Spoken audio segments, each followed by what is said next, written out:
एकादशी माता की जय।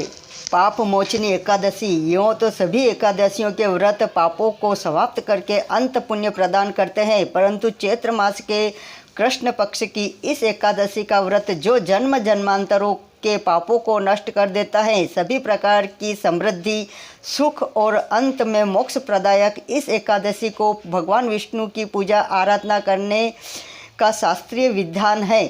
अब तक सुनाई हुई कथाओं के लिए भगवान श्री कृष्ण को भांति भांति से साधुवाद करते हुए धर्मराज युधिष्ठिर ने कहा, हे माधव, चैत्र मास के कृष्ण पक्ष की एकादशी के नाम, विधि विधान और महत्तम के बारे में बतलाइए।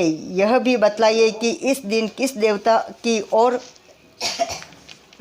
किस प्रकार पूजा की जाती है। तब भगवान श्री कृष्ण ने कहा, हे राजन, सभी पापों को नष्ट करने वाली इस एकादशी का नाम पाप मोचनीय है।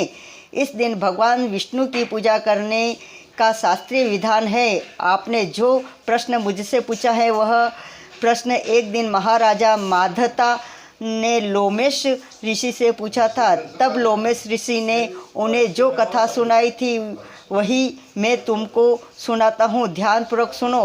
देवताओं में खजांची कुबेर के बाग का नाम चित्ररथ था। उस बाग में गंधर्वों की कन्या किन्नरों के साथ विहार करती थी। अनेक ऋषि मुनि भी वहाँ तपस्या करते रहते थे।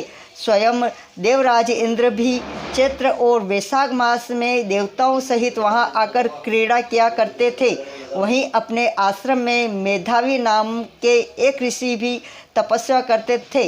वे शिव के परम भक्त थे। एक दिन मंजू गोसा नाम की अप्सरा ने ऋषि को मोहित करने का विचार किया। वह भय के मारे उनके पास समीप तो नहीं गई, परंतु दूर बैठकर वीणा पर मधुर गीत गाने लगी। उसी समय कामदेव भी मेधावी ऋषि को जीतने के लिए वहां आ पहुँचे। उन्होंने उस सुंदर अप्सरा की बाहों को धनुष कटाक्ष को डोरी, नेत्रों को संकेत और कुचों को कुरी बनाकर मंजू घोषा को सेनापति बनाया।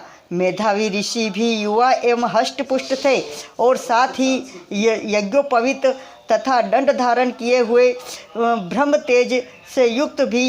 मंजू गोसा ऐसे सुंदर ऋषि को देखकर उनकी सुंदरता पर मग्न हो गई और अपने गीत, चूड़ियों और निपुरों की झनकार तथा नृत्य का हाव भाव दिखाकर मुनि को रिझाने लगी।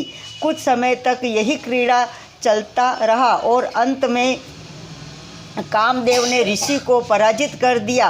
फलस्वरूप ऋषि मंजू गोसा के साथ रमण करने लगे और काम के इतने विभूत हुए कि उन्हें दिन तथा रात्रि का कुछ भी विचार नहीं रहा। इस प्रकार बहुत दिन बीतने पर एक दिन मंजू घोषा बोली, हे मुनि, मुझे बहुत समय हो गया है, अब स्वर्ग जाने की आज्ञा दीजिए। तब मुनि बोले, आज इसी संध्या को आई हो, प्रातःकाल होने तक चली जाना। मुनि के यह वचन सुनकर अप्सरा कुछ समय तक और रुकी रही। कुछ दिन बाद उसने पुनः मुनि से विदा मांगी तो मुनि कहने लगे कि अभी तो आधी रात भी नहीं हुई है, कुछ समय और ठहरो। अप्सरा ने कहा, महाराज, आपकी रात तो बहुत लंबी है। आप जरा स्मरण कीजिए कि मुझे यहाँ पर आए हुए कितने वर्ष बीत गए हैं। उस अप्सरा की यह बात सुनकर मुनि ने समय का विचार किया तो ज्ञात हुआ कि अप्सरा के साथ रमण करते हुए उनको 57 वर्ष 7 मास और 3 दिन बीत गए हैं। यह ज्ञान होते ही वह अप्सरा उनको काल की समान प्रतीत होने लगी। मुनि अत्यंत क्रोधित हुए और उनकी लाल आँखों से उज्ज्वला उत्पन्न होने लगी। वे बोले, मेरी कठिन परिश्रम से की गई तपस्या को तूने नष्ट किया। तू महापापिनी और दुराचारिणी है, तुझे धिक्कार है। तूने मेरे साथ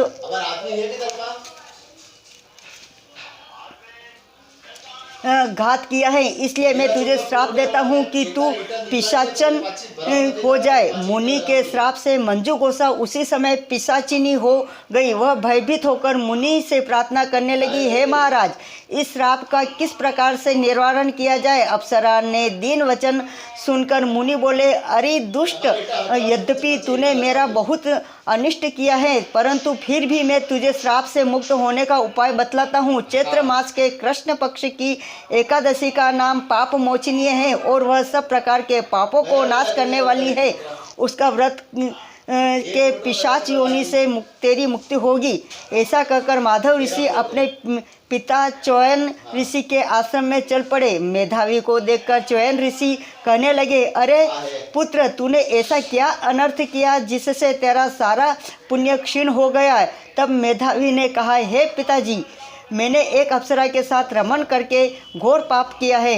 अब आप इस पाप से छूटने का उपाय बतलाइए। तब च्यवन ऋषि बोले, हे पुत्र, चैत्र मास के कृष्ण पक्ष की पाप मोचनी एकादशी का व्रत करने से सब पाप नष्ट हो जाते हैं, इसलिए तुम उस व्रत को करो। पिता की आज्ञा पाकर मेधावी ऋषि ने विधि पूर्वक इस व्रत को किया, जिससे उनके सब पाप नष्ट हो गए। उधर मंजू गोसा भी व्रत के प्रभाव से पिशाचिन योनि से मुक्त पाकर दिव्य रूप धारण करके स्वर्ग लोक को चली गई।